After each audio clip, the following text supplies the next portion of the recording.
think of space, we naturally think of the stars, solar systems, galaxy, the distant reaches of the universe. But space has another dimension to explore, not outward, but inward, into all the basic elements of everything there is on our planet.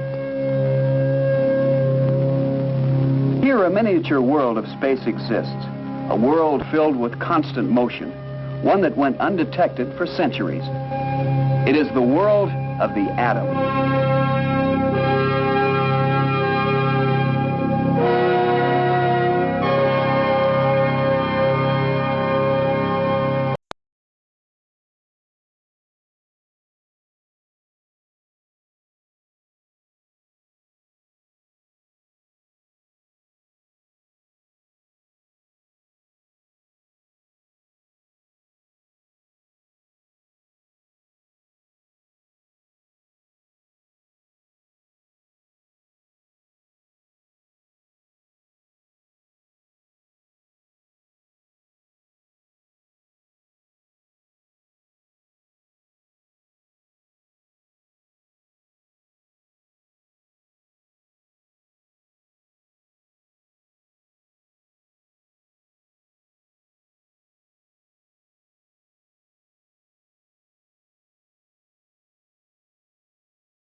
Hey everybody, we're here with Maja D'Aoust, aka the White Witch of Los Angeles. Maja is the co-host of Expanding Minds radio show with Eric Davis. She has been studying alchemy and the esoteric sciences her entire life, along with Oriental medicine, acupuncture, and later transformational psychology at the University of Philosophical Research. So, just to start things off, could you tell us a little bit about how you got involved in this whole esoteric lifestyle and sort of how the whole story began? Sure, absolutely. My mother was a very worldly woman and had traveled all over the place and lived in actually Tibet for a few years back in the 70s. And that was even before they were letting people in there. She actually technically was in India, in the Himalayas, and would like trek over to these temples in Tibet to go study art with some of the Rinpoches there. So my mother, because she was such an amazing character, had a lot of books and information about all this stuff and was interested in it herself as well, and studied cross-cultural religions and mysticism and history and all that kind of stuff. So I had a little bit of help from my family just getting interested in all the material. And then as I grew older, I just really had a penchant for it, I guess you would say. And it kept finding me everywhere I went. So it was kind of inescapable. I just would run into references to alchemy and the esoteric everywhere. Even when I went to school for my Bachelor of Science degree, you would think science would be the last place you'd find the occult. However, that's, of course, as many people know that study the origins of science, it all goes back to occultism and alchemy sooner or later. So Sure. just through studying and finding out sources of information, a lot of the ideas that I would find that drive everything tend to go back to some esotericist or, occultist sooner or later. So just through investigation, really, and trying to find out what the heck is going on in the world, I get sent into these obscure corners. Yeah, I can honestly say, like, with me, that's a similar story. I've always been fascinated with the occult as far back as I could possibly remember. As far back as watching, Wizard of Oz, being obsessed with, like, the Wicked Witch of the West and all sorts of crazy shit, that was the origins, and then from then on out, it's been something that I've just continuously gotten deeper and deeper into. So, like you said, like you were in, or your bio on your website says biochemistry. That's what you got your degree. Correct. in. Yes, exactly. Now, were you did you gain your interest in esotericism before that, or? Oh yes. Okay. Even as a teenager, I grew up in the woods on this lovely island And so I spent a lot of time in nature. So just through my kind of traveling through nature, I would get interested in, fairy stuff. And it was, a teenage girl living in the woods, you get into all the teenage witch stuff and, all those kind of materials. And it's very cliche, I know, but that was what happened to me. So I was very into paganism when I was a teenager, and that kind of was as a result of my direct experiences with nature. Okay. Interesting. Yeah, sure. I mean, that's even like my mother was like real neo-pagan, studied a lot of like Native American traditions. So she kind of put that love of those traditions into me. Oh, cool. So you kind of start. It starts early, and I guess it's just you look around at the world and you see all these mystic threads and everything, like you were talking, like the sciences. Yeah. I mean, people forget like Isaac Newton was an alchemist. He totally was. One of the most influential, if not the most influential, master of physics. So I mean, we still use his stuff, so that's a pretty big influence, right? Think about like if you made something how many years ago, right? And then people are still using your stuff hundreds of years later. I always look at like who are these people that make ideas that last for so long, and how'd they figure them out, right? Oh yeah, definitely. Yeah, absolutely, yeah. Yeah, and even in modern physics, I mean, we have, quantum physics. I mean, obviously there's deep mystic ideas within that, So it is strange. You look around the world and it seems like at this point in time, in our modern era, like the esoteric traditions are I mean, they're coming back to the surface. I mean, would you say that? I totally would. I mean, it's difficult for me to give an opinion just because I am so in the world of it. You know what I mean? So it's like this is my everyday. I'm always part of it. So trying to assess, like, is it rising or is it just me? But then no, because you look at culture, and I do feel like there's a resurgence in those kind of ideas. I think there's always like part of it, like, there's always witch and vampire shows or books written about that stuff. But I do feel like the way esotericism is reemerging right now is through people kind of finding out scientifically that some of the science laws are lining up with some of the stuff that occultists would say. I feel like we're seeing that in a lot of ways, like how they there's been so many discoveries just this last year that they've been getting into, like that kind of second informant strand that's on your DNA. I don't know if you guys read about that, and how now there's like all this stuff about how we're living underwater, where they think there's like some kind of medium that's guiding everything again, which of course is the same as the luminiferous ether theories that they had, before everyone just accepted general relativity. So I think that what's happening is people are seeing in reality, in terms of scientific reality, some of these occult concepts being demonstrated. Yeah, I'd agree with that. Yeah, and it seems it seems almost as if these things, I mean, they're not explainable by modern science right off the bat, right? But if you go back into the ancient texts, I mean, ancient Hindu texts, Taoist texts, ancient traditions, they have ideas that are very similar. Yes. So it's an odd dichotomy there between the modern and the ancient that I think we're experiencing now.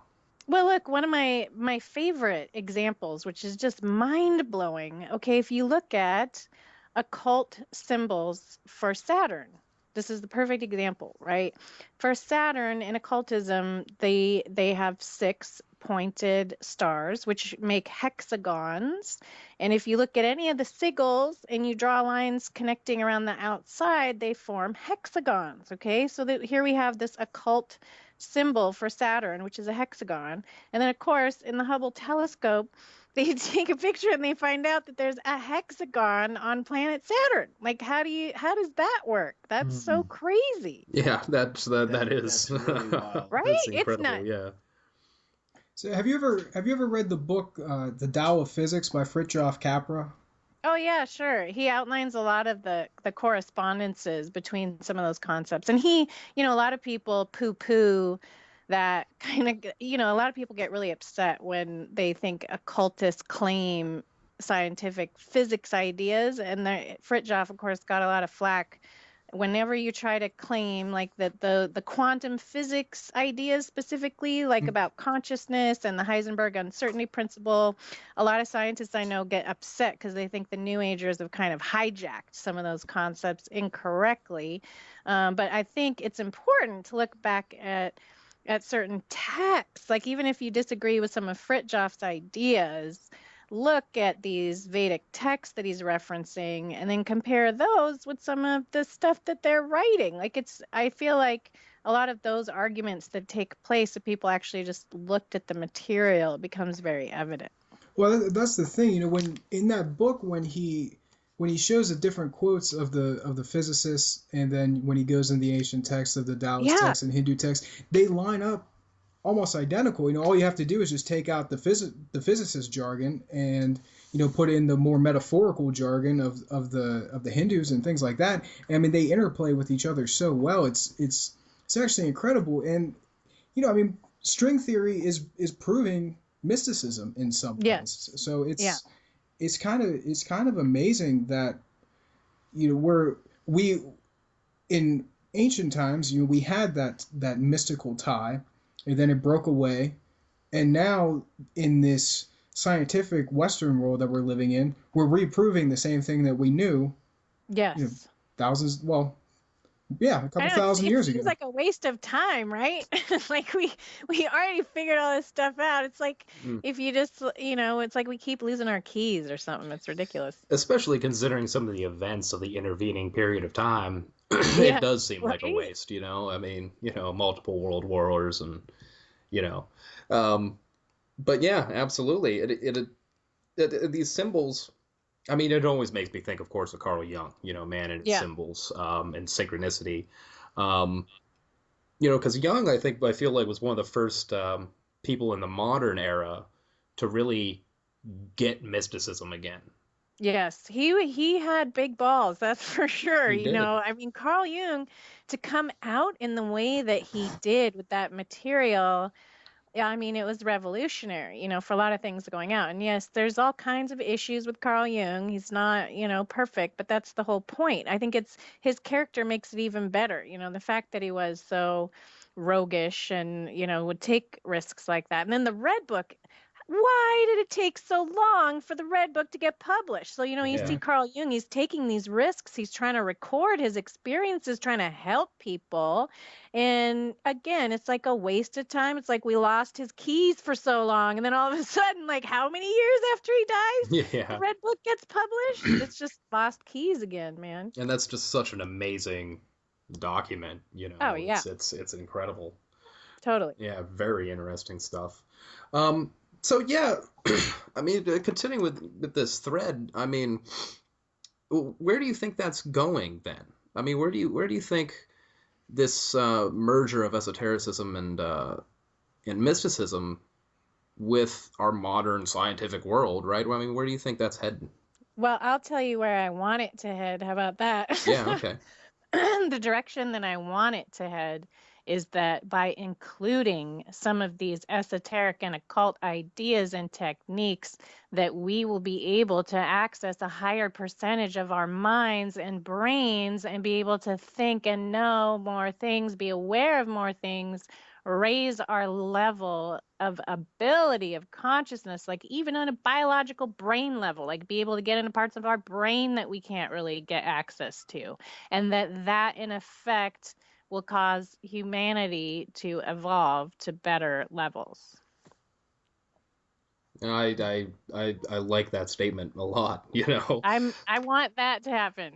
Absolutely. You know, and it's something that, I mean, anybody can benefit from the study of these things, right? I mean, yes, you know, even correct. just through, I mean, you know, meditation. Yep. You know, it's so easy. Yeah, absolutely. I mean, you read the the Bhagavad Gita, for example, you know, and they tell you the most important thing to do is just to start to meditate. Yeah. You know, above all things, just begin the practice of meditation, you know. And you know, you hear a lot in occult circles that you need to practice. You can't just sit and read about it, right? I mean, you have to involve yourself. Totally.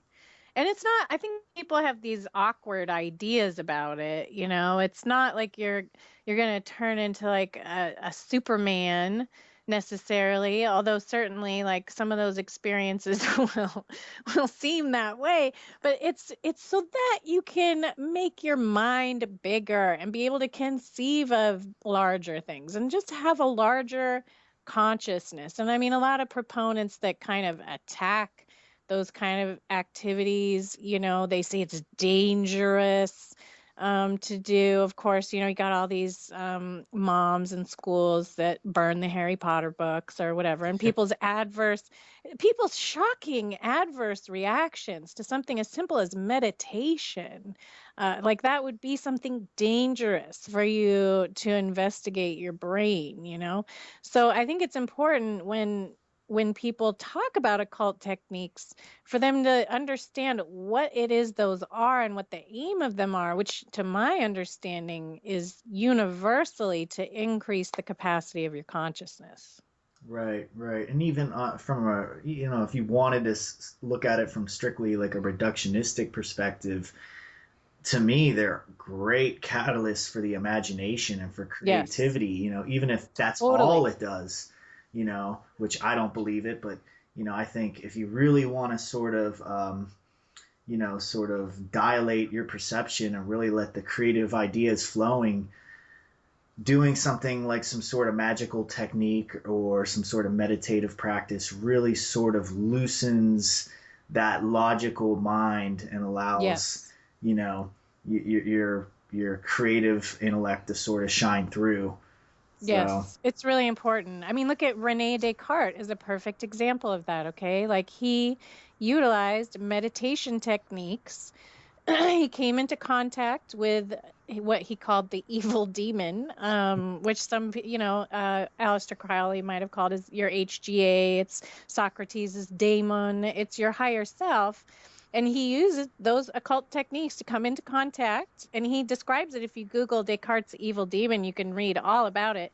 And then right after that occurs, he has a dream. And it was actually his dream after talking with an evil demon, which is where we get scientific method that all the scientists use today. Right. So, yeah, that's another one of those amazing connections, you know. And totally. It seems like all these, you know, great enlightened, quote unquote, for lack of a better term, minds have used some form of these practices in order to awaken that creative fire, you know, that intellectual fire, you know. And I mean, certainly, I mean, I think putting yourself into a different state through meditation or ritual helps build new connections with your mind, you know. It's you know, it really does help. It does. It's like it's concentration. And I mean, I feel like a lot of people never engage with severe concentration like that unless they're like, you know, sometimes musicians pop through there, sports players will pop through there, just through utilizing something where you really have to concentrate. So, I mean, human beings naturally use these techniques in all kinds of places, in all kinds of ways. But for many human beings, they'll never have a situation arise where they kind of practice developing that. You know what I mean? So these techniques they're natural. They're our own ability. They're inside our own brains. So it's not like, that's the other thing I don't understand for people that get all weird about them, like that they're dangerous. It's a thing that you can do as a person, you know, that your body, that your brain can do. So, I mean, you know, and it helps you do things better. Right. Yeah. Right. And we've gotten so outside of ourselves in the Western world, especially, where we have all these gadgets and things that occupy time, and a lot of it is very fast, quick, attention grabbing, but no substance really to it. So I feel that a lot of people, they don't have the patience to just sit in silence with themselves, and, you know, and just breathe and do that meditational technique. And I think maybe that's why they're afraid of it, because maybe they're just afraid of their own mind. Yeah, I think so too.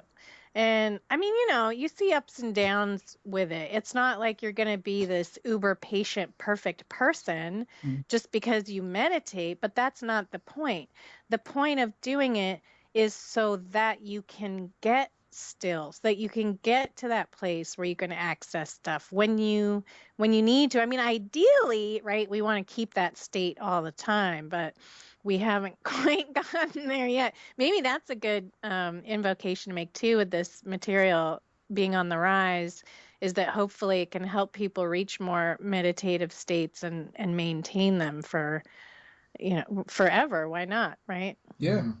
Sure. Yeah, I mean, it seems that that tranquil state is a lot better way to go about living than the way that many people in this world are living right now. Yeah. What, I mean, it's, yeah. what are your thoughts, when you were saying, a lot of people, they look at these things with a sort of a leery eye. Yeah. This term New Age, personally, I don't like the term. I don't either. Yeah. Do you feel that term kind of discredits or sort of makes this, these ideas seem less credible because of that term and the connotation it has? Of course, on purpose. I mean, you can read some of the material, right? There's material on both ends. We have conspiracy theorists that talk about how the New Age was basically created by the CIA and by projects like MK Ultra, and there's quite a bit of evidence pointing towards some kind of crossover that happened there. I mean, what really happened? Did they make it? I don't know what to say about that, but there was some kind of shenanigans that happened there. And then you have, I mean, some of these people just glom on to that word New Age because they're spiritual, but they don't have like a religious discipline, but maybe they had a weird experience, but they don't really like Jesus. So they're kind of like, Right. they don't know where else to go, and they really like rainbows and dolphins, so they don't know what to do. I mean, it's a confusing situation, I mean, and then you get into like, well, people ask me, they're like, are you New Age? Are you Wicca? Are you pagan? And I mean, I'm not any of those things. And I think as soon as you call yourself a thing, it's only evidence that your consciousness is limited. So, Yeah. I don't agree. know. Yeah. I feel like all these all these techniques are just, they're natural to the human species, right? Yeah. And it doesn't matter what spiritual path you're on, whether that be from, an organized religious standpoint or, something that is, quote unquote New Age spiritual. You could still access these abilities. I mean, you could still do these things regardless of what, you believe in. Yes, Or what it's not spiritual path dependent on belief, period. Yeah. Yeah. Yeah, all these things are essentially just tools. They're tools to allow you to access different parts of not only yourself but of just general consciousness, like Jung said, the universal unconscious. I mean, Oh yeah. and you can tap into those things, especially once you silence your mind and you meditate like that. It's amazing the world that can be offered to you, and it's weird, like you said, that so many people are very afraid of that. I don't know if maybe it's the Christian indoctrination of the West. I don't know. And yeah, it's really shocking. Like it's not all Christians, and I do feel like there's a lot of Christian techniques. I mean, Jesus laid down so many occult techniques in the Bible. It's ridiculous. It's very true. Many that are discussed in other places. He says the exact same thing. So for me, it's not like the teachings of Christianity, because those are laden with the same techniques too. I feel like it's people's weirdo like control over the information, or like, trying to, I don't know, like I can't figure out what it would be, except that they would rather not have people use all of their brains or something. I don't know. And it's funny too, because even with like the scientific materialists, they talk about a lot of these things, and they'll be like, oh, it's just the placebo effect. But it's like, well, what about the placebo effect? Yeah, right. I mean, isn't that's what I'm talking about? Right. That's crazy. I mean, why does it work? Exactly. You can't ask for a more crazy example of this stuff working, Totally. And I feel like it's just under acknowledged, And, yes. and another example is like suggestion or hypnotism. This is something that is quote unquote getting scientific attention, but it's like, how could you explain it? I mean, I can't explain it. like the popular illusionist Darren Brown, who's real popular in Britain. Huge skeptic, huge materialist, and in his book Tricks of the Mind, he talks about hypnotizing one of his friends to imagine a rhinoceros in their hotel room, and his friend was flipping out, and he's like, I have no idea how I got my friend to see this. I can't explain it in the least. And it's like, so what makes you so comfortable saying, what makes you so comfortable being so convinced in this, Yeah. materialist reality? I know. It's like Louis C.K., made a statement in one of his routines about that, about atheists on Saturday Night Live. I don't know if you guys saw it, but he was all, how do you know you're an atheist? Did you really look everywhere for God and then you just couldn't find him? So that means he's Right. not there. Right. It is. It's like they run, or people in general, I'm not going to say they, talking about anyone, but human beings have a general tendency to try to just like make generalizations based on their own experiences or their own knowledge. And that's the reason why I think these esoteric techniques are important, is so that you can break outside of your own head and your own experience and be able to see things from other people's perspectives, from other perspectives, period, and be able to not have those kind of things happen where you're just going to be a dum-dum because you can't understand something. So then you assume it's something that it's not. That's a great point. It's a fantastic point. They're like the antithesis to dogmatic thinking. Yeah, totally. Right. Because, in order to really understand the world and yourself and other people, you have to step outside of your own little worldview, and really be able to engage with other ideas and engage with other people on an empathetic level. Yes. And I think these things really help with that. They do a lot. Sure. And it doesn't matter why it works. It just works. Like, that's what I always tell people. I'm like, just try it and see. Like, it seriously, like, you can meditate for like a week and you can see how it works. It's not that difficult. I mean, people spend more time standing in line at Starbucks than, maybe it would take for them to meditate once a day. So it's something that's not very difficult. It is easily accessible, and then there's more difficult occult techniques. So it's true, like with anything, you can build in levels of discipline, right? Sure. So once you get to a certain point, then you can start being like, Michael Jordan and kicking it up a notch and including things in your meditations and experiences that, get really transcendent. Why don't you tell us a little bit about your own practice? Sure. I've tried many, many different things over the years. And luckily and thankfully, I've been able to be exposed to a lot of people from different traditions and like, Buddhists, Christian, Jewish, Hasidic Jews, and occultists, and just general nerds and smarty pants, and then crazy, Chinese martial artists and Korean peeps. And so I've had a pretty big spectrum to draw from. So what I tend to do is just pick the ones out of everything that I like, and I kind of make this weird mishmash of things that I do. And then I also do new stuff all the time too. So my core of my meditations come from my teacher, Kelvin DeWolf, and he does a combination of Neigong, which is an ancient Taoist style of meditation, and then he combines it with some of his Native American teachings, because he's from the Micmac tribe. So he's got a PhD in Chinese medicine too. And really, I should say, Chinese people pretty much figured everything out before everybody else did. I mean, maybe it all happened at the same time, but Chinese people like just knew everything. And if you want to know about any ancient secrets of the universe, just read the Taoist stuff. I mean, they pretty much had it nailed. Absolutely, yeah, I agree. Yeah, to me, the Taoist stuff pulls me the hardest, and I have the strongest connection to it. So that's like kind of my main core practice tends to be centered around Neigong. And then I'll also do like some Kundalini yoga techniques, although there's only a few of those that I really like. But the ones that I do like work really good for me. And then I also will do some Jewish techniques using Kabbalah sometimes. And then I also just like to do stuff with music and sound, and where I just kind of make my own stuff up. I think it's important too, if any of you are doing occult techniques, don't just try to do it exactly by the book. Like, make your own stuff up too and try and just follow where you go. Yeah, definitely. It's a deeply personal experience, isn't it? Yeah, It's, totally. Yeah. Totally.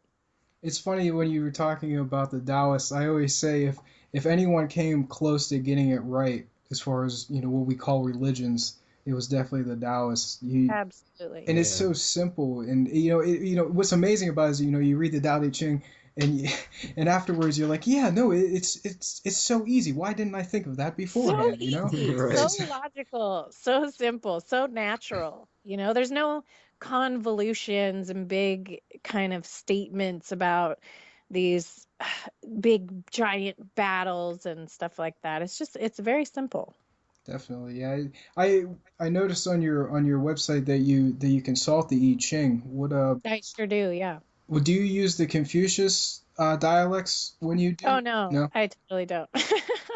My teacher for E-ching was Dr. Stephen Karcher, and he went to the Wu translations. The Wu being, of course, it's funny, like when they call things Wu.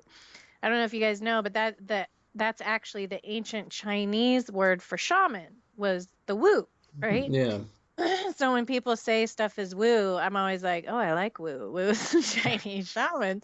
But you got to look at the Taoist translations of the I Ching. I mean, it'll still work if you use the Wilhelm one, but if you read two of those side to side, like if you compare the Confucian one, like just line for line, with a Taoist one, it's like shocking how much meaner the Confucian ones are. Yeah. They're just really mean and like judgmental and harsh and patriarchal. I don't know. It's Well, kind of funny. that's Confucianism in a nutshell there. Yeah. Right. It's absolutely. That's actually something I'm gonna have to look up though, because I use a Legge translation myself, which is Oh yeah, his is pretty good too. and And I've actually, liked it, but there's one that I've really gotten into lately. I think his name is Sam Riley. You guys know which one I'm talking about?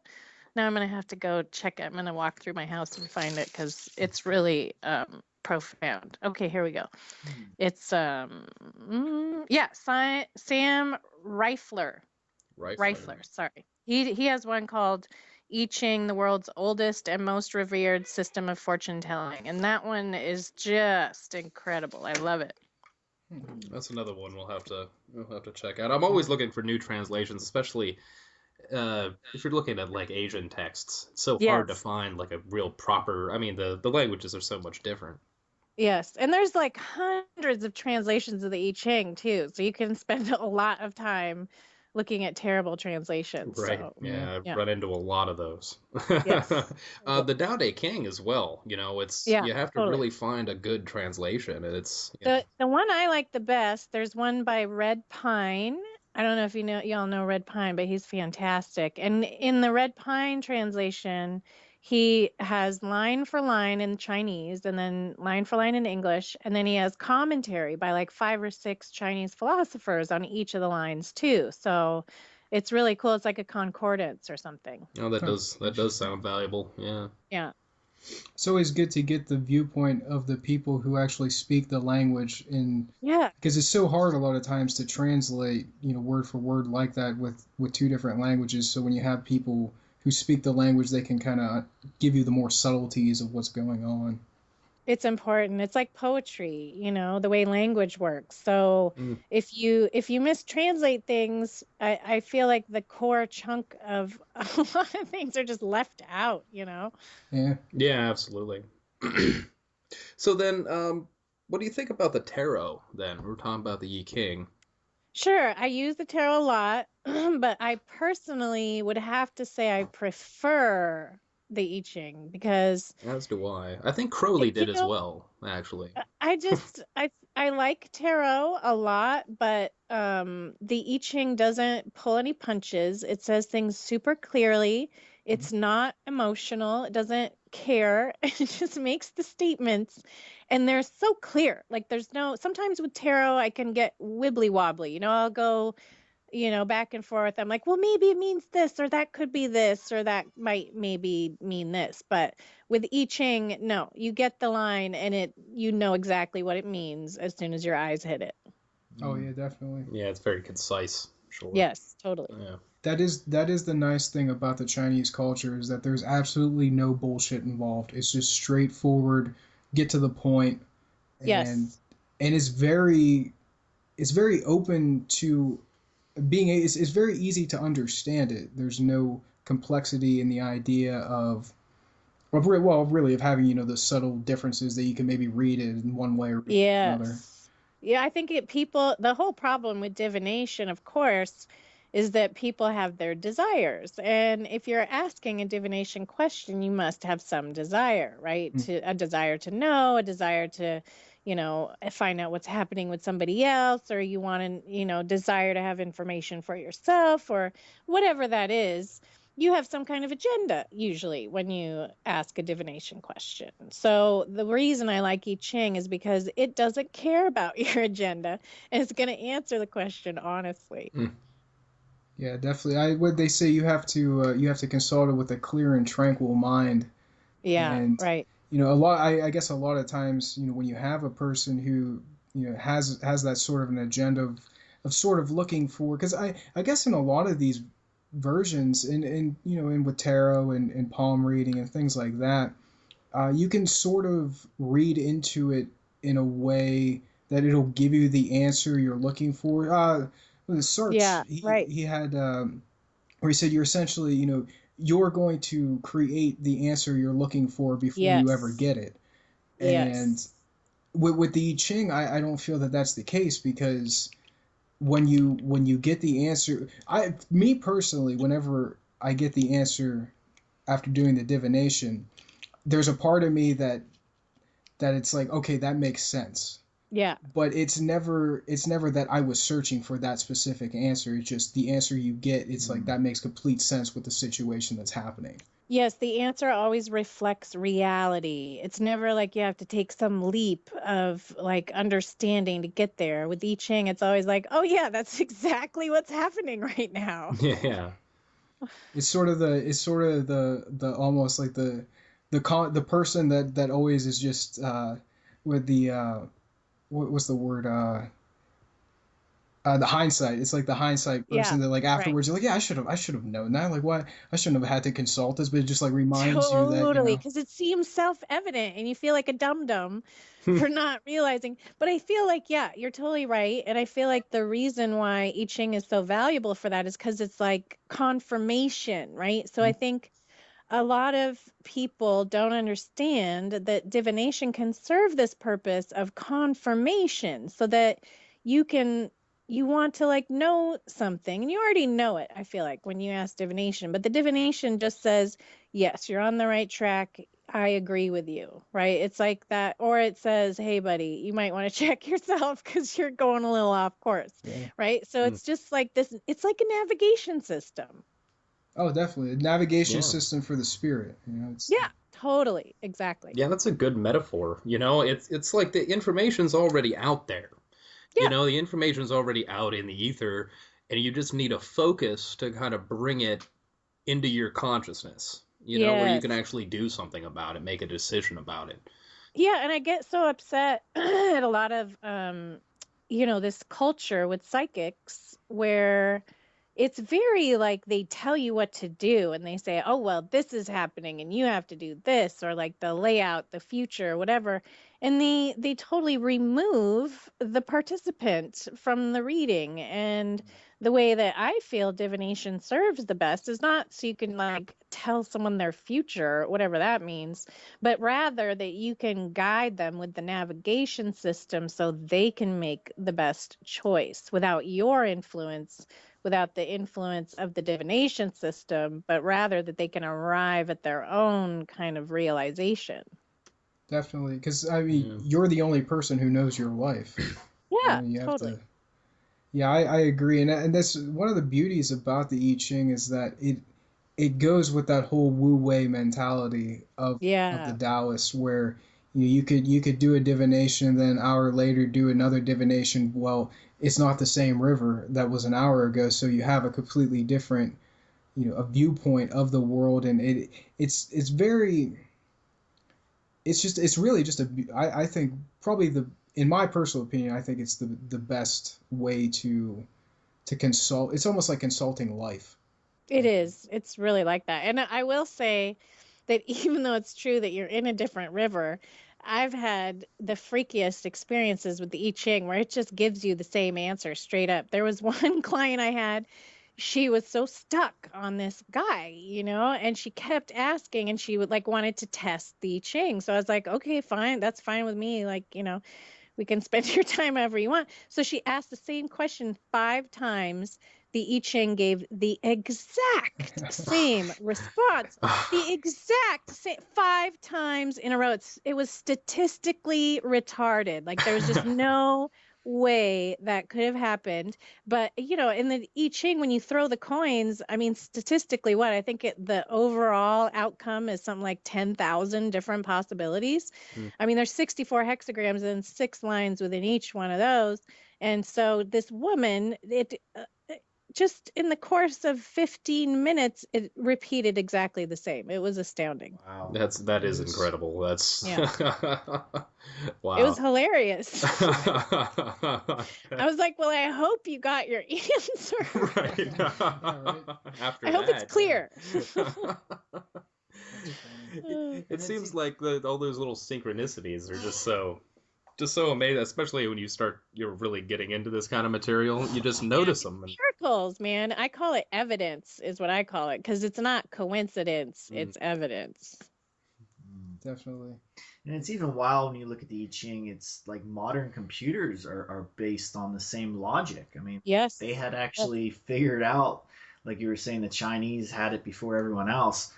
Yeah. It's not only was I Ching one of the first books ever written, it could be argued it was one of the first computers ever written or ever created. I absolutely agree. It's the binary number system, right? All I Ching is yin yangs. That's plus 0, right? Positive, negative. And in fact, there's some debate. So going back to Isaac Newton, he supposedly was the one that came up with calculus and binary number systems. But at the same time, of course, there was another gentleman who had, kind of figured it out as well, which was Leibniz. And I was like, how did Leibniz come up with this? And apparently, although there's some debate as to the time period of when this happened. So some people say it's not true, but I don't know. It's interesting. Leibniz had a Jesuit friend who had just come back to China and, in fact, brought him the I Ching. So there's some people that think that he probably just figured it out directly from the I Ching, the binary number code, which of course is what we use to program computers now, right? It's the zeros and ones. Right. Yeah, I remember reading something about that. They have a thing online that has a lot of his translations, and you can go on and it's I believe it's just LeibnizTranslations.com, I believe, is actually the website. Yeah. And it has a whole bunch of different of his writings, but I know that there's his binary principle on there. I remember reading it, and wow. And you could see how that story, is true, and that could have very well been how he came up with, that system. But right. But it just exists, right? It's something that is there, obviously. Yeah. It's reality, Exactly. Yeah. And I mean, that same theme goes, all cultures have some variation, like even in the Hindu culture, in their tantric traditions, they have the whole, Shiva Shakti balance, and you could relate that to the yin and yang and, so on and so forth. These two polarities of the universe counterbalancing each other, creating an actual science based on that. It's pretty mind-blowing if you think about it. Right? I mean, basically, the Chinese took duality or a dualistic system and figured out how to combine just 2 opposing objects in order to create all of these different things, right? And that's basically, we have different combinations or iterations of positive and negative force. And that's what makes all the stuff. Different programs making different stuff. Wow. No, yeah, it's incredible. Honestly, if you just think about it, it's just mind blowing. The way this ancient document could have influenced, you know, uh, computer systems run our entire lives now. Yeah, totally. I mean, it's you can't go anywhere in the West without everything being controlled by computers, essentially. Right. You know, So that's a good point to bring back to what we talked about earlier, how once your consciousness has expanded to a certain level, you can come up with realizations like that, right? You can notice, hey, guess what? If we arrange a bunch of ones and zeros this way, we can make stuff, right? So that's why these kind of ideas are important, so that we can become more aware that there's so many possibilities that we still don't even have any concept of. Like if we could realize how many more like kind of ideas we could have to find solutions to the problems that we face just by making our brains a little better by doing some of these techniques. So I mean, just imagine what levels humanity could get to. absolutely, and it's clear from this that individuals can change the world. Whether through Yeah. their ideas, their actions, and that's we talk about that a lot on the show. Is what individuals can do to better the world that we're in now. Yeah. Because Right. we don't have another one. Yeah. We gotta do some stuff, man. We gotta figure some stuff out. Right, right.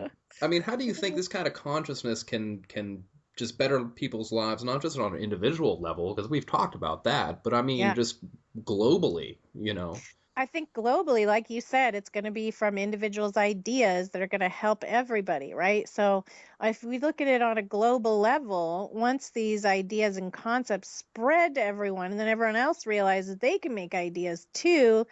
I mean, I think it's going to be like 100th monkey type of business. So even though there will be these individuals that are making these discoveries, if it can go global and people get inspired and they can see bigger and see wider with their eyeballs, right? We could have, like, imagine if everybody was as genius as Isaac Newton, like just everybody was that smart, period, right? Yeah. Or like everybody was just like the most intelligent person that you've ever met. There were no kind of variations. I know that's very egalitarian and confrontational for a lot of people to think about. But what if we all didn't have to worry about having a dumbed down intelligence that we had to fight through because we maybe grew up in a ghetto and we didn't have access to Right. schools. Exactly. Yeah. Yeah. And the thing about it is that even, I mean, I guess not every area has a great public library, but there are public libraries, at least, Right. here in America. And the thing that I just don't understand is I don't understand when people, fight that whole intellectual idea. It's not about being pompous and being able to spew out facts. It's about being able to think open-mindedly on the Yes. subjects that you're reading about. Freely. Yeah, exactly. Without the Yes. indoctrination of a schooling system, a belief system, a governmental system. I mean, these are all views that were created by a person. You Yes. yourself could have created those views had you been in that position. So Yeah, and they just make these like demarcations of like, well, this is what this super smart person figured out, but you can't do that because you're just you. yeah, exactly. Right, it's that kind of elitism, and Yeah, I think yes. a lot of these traditions, and maybe why they're viewed as so dangerous, is because it tells you that you can do great things as well. You don't have to wait for that Yes. intellectual to tell you. You don't have to wait for your government to give you permission. You don't have to wait for your religion to give you permission. I mean, you yourself are capable of great things, and I think people in Exactly. power are afraid of that. Yeah.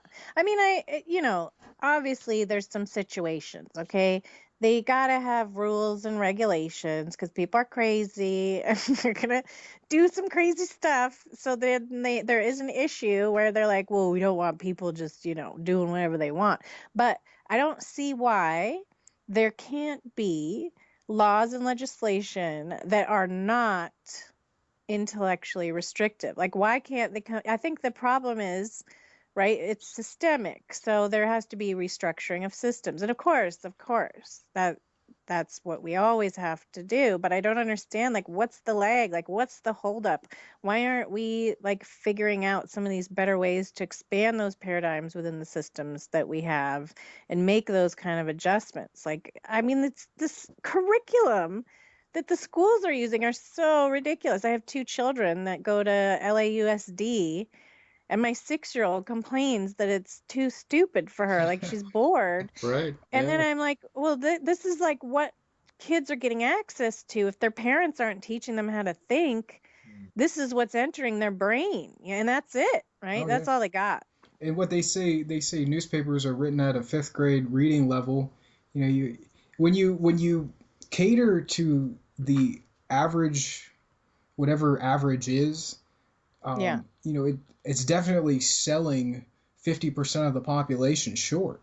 Yes. And it seems like that way of going about teaching and understanding and moving a society forward is not moving it forward. It's keeping it very stagnant, where only a select few people who have access to that are really being able to fully utilize their minds, and the average person is just allowing indoctrination to take over, and then they just spew out rhetoric. And they don't know any better either. Like, that's the thing that really chaps my hide, is like, you can't even say people are dumb or ignorant. You know, it's like they have no idea that there's some kind of capability for them to be able to access more parts of their brain without having, like, you know, a traditional education, essentially. yeah, it's you can't you almost you feel bad for these people. You know, Yeah, I do. you can't call it, because no one is stupid. That's the thing. Exactly. Totally. I don't think anyone is stupid. That's just my opinion. It's the thing. I mean, you know, every person has the opportunity to gain knowledge. Yes. And I mean, obviously set and setting play a large factor, but you know, we have stories of people who have risen out of poverty. I mean, people who have come, you know, here from the Sudan who have made it. And you know, I mean, it's all about your personal will. How much do you want out of life? How fulfilling do you want your life to be? Well, and I feel like if the intelligent people who call themselves intelligent truly were intelligent, we wouldn't have the issue of poverty at all, period, because they'd be smart enough to find a solution to the issue. Right. And even when you are considered, you know, very intelligent or given your PhD or whatever, you're told, or you're, you know, given specific guidelines what to study. Yes. And what to put your intellect towards, rather than just say, you know, if you were a microbiologist, instead of just saying, well, you know, put this knowledge to good use, or try to figure out the AIDS virus. Instead, you're told, oh, okay, well, you know, you have to study this specific illness or study this specific genome or whatever. And it's like there's so much bureaucratic bullshit that these brilliant people have to go through. It's almost like it just sort of stunts their whole intellectual process.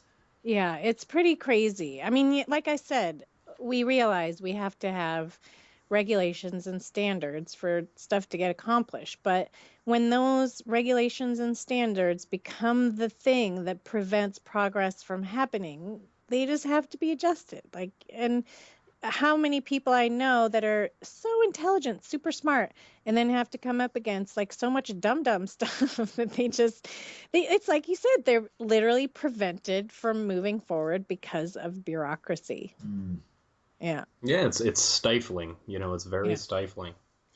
Yeah. It's just unnecessary. Well, yeah, and I think most of it is. I think the vast majority of it is. You know, I agree. It's nonsensical. Yes, and it is. It's not conducive to an all-inclusive society either. No, not at all. And there's exceptions, right? What's so dumb is we have these laws and they're not even applied to a certain percent of the population. So then it's just, it gets even more frustrating. You know, the same laws are treated way, way differently for different individuals. So it's just shocking. And it discounts people's personal interests and their own personal motivations, you know. I mean, it's so many brilliant people, you know, being told, again, what to put their mind towards instead of Yep. following their natural inclinations. And it makes you wonder, if people just follow that natural inclination of what's interesting, how many more inventions and how many more breakthroughs would we have? It really, I mean, I ponder that all the time because I've heard, So many, totally. I mean, I've heard statistics, there's, a greater percentage of scientific breakthroughs during, it was in that Graeber article, the 1920s to 1930s or whatever. Yeah. And then as soon as science became all bureaucratic, it was like all of a sudden that number just started drastically dropping off. And a lot of those breakthroughs were made by accident. They were sort of reckless. You know. And I think, I don't know. I mean, I think knowledge is sort of a reckless thing. You Well, gotta. it just needs space. Yeah, you have to give it some room. You can't be like, well, we have to have everything exact and blah, blah, blah. Right. I mean, yes, we want to be, consistent. But again, when it's too restrictive, it can't grow. Right. It's the scientific method. I feel like a lot of society is in that sort of because I think a lot of people are afraid to do something new because they think, oh well, it could fail. Well, who cares if it fails? At least you tried it, because obviously what's happening now isn't working very well. So why not try new things? Why not try and get creative and potentially through that creativity create a better society? I mean, and I feel like the ability to try new things and you don't have to do that or whatever else you have to do to survive. You could do both of them. Like, I mean, yes, I understand what it means to have nothing and have to work for survival and be at that level. A lot of your mind is occupied by surviving. However, even at those survival levels, creative intelligence exists and can come out and doesn't have to get, just subsumed by fear and want. I mean, that's what these techniques are for. Like, the Chinese people, they figured out they have nothing. They live on the mountain, right? They got like a kettle and that's it. Like, they go get all their own stuff and do all their own stuff. So I think people think they can't access those things if they have to just be put in a kind of desperation level. But in my opinion, you can get way more access to them in those kind of situations, honestly, because you have less kind of this societal garbage filling your brain all the time, Definitely, yeah, a lot less being thrown at you. Yes. Through advertisements and things like that. And I really think that the West could learn a lot from simplicity in a simpler way of living. And I wonder sometimes how stifling the world that we live in America and in parts of Europe, and that it has this consumerism based way of living on how much that's robbing us of that being in touch and in tune with nature. I mean, we're all a part of nature. So it's surprising how much the rift has grown between human beings that feel comfortable hanging out in nature and the ones that just, I mean, they literally wouldn't know what to do if you stuck them in nature. But then, if we're building these cities, those must be some kind of expression of our nature. I think cities are still natural places, right? Inherently, we're natural creatures, unless you think we're aliens, which, I mean, the story is still out on that one, so nobody really knows. But technically speaking, our cities would have to be comparable to like anthills, technically, because we make them out of natural substances, albeit that we manipulate. However, it's still a natural environment in some kind of way. So I still don't think even just this, our kind of things that we're building should affect us that heavily. I think there must be other things. I think it's the humans imposing these paradigms. And then, that happens on the thought levels that really do the doozy on people's ability to think. And I think that those paradigms you're talking about have become so stifling that maybe that's part of why we have this esoteric kind of revolution now, that people Right. want to get back in touch with, their own emotional, spiritual center. Yeah. I mean, it's amazing that if you start to open yourself up like that, you can actually feel things again. You can feel everything. Exactly. It's amazing. And that's so beautiful, and it really, it reminds me of a Bill Hicks joke, but where he's talking about just, he could go and do all these things. He could go to work and do this, or, he could just realize that, oh, none of that really matters. Yeah. Right? Totally. That really what matters more is being in touch with yourself, and the people around you. So, I mean, I think that's part of it. Yeah, I think it's a big part. Totally. Yeah. Well, tell us a little bit about, I mean, do you have any upcoming projects, or talk about talk about your practice in LA and Oh, sure, sure. Yeah, I'm always doing stuff. I try to do stuff as much as possible. So I usually have events and, go out and do public speaking and then have my private practice too, as often as possible. So I do magic school once a month, which is a lecture that I give on all this kind of information that we've been talking about, all the occult information. That's open to the public, and it's $5, and those are held at the Besant Lodge, which was actually where Aldous Huxley would have meetings with amazing brainiacs, folks like Christopher Isherwood, and I think Orson Welles was there a lot as well. So it's a pretty cool little spot. cool history.